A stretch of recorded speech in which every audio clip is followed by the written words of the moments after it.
Why our hair becomes white? Watch this full video to know more. Have you ever watched someone try to cover up white hair by dyeing it? Or maybe you wonder why your granddad has a full head of silver hair when in old pictures it's dark brown. Getting white hair is a natural part of growing older. But how it becomes white? Each hair on our heads is made up of two parts. A shaft. The colored part we see growing out of our heads. A root. The bottom part, which keeps the hair anchored under the scalp. The root of every strand of hair is surrounded by a tube of tissue, under the skin, that is called the hair follicle.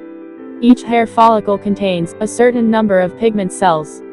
These pigment cells constantly make a chemical, called melanin, that gives the growing shaft of hair to its color of brown, black, red, and anything in between. Melanin is the same stuff that makes our skin's color fair or darker.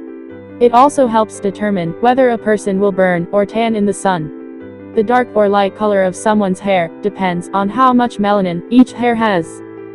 As we get older, the pigment cells in our hair follicles gradually die.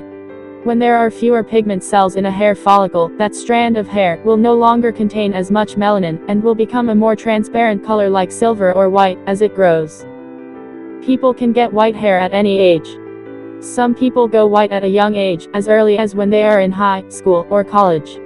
Whereas others may be in their 30s or 40s before they see that first white hair.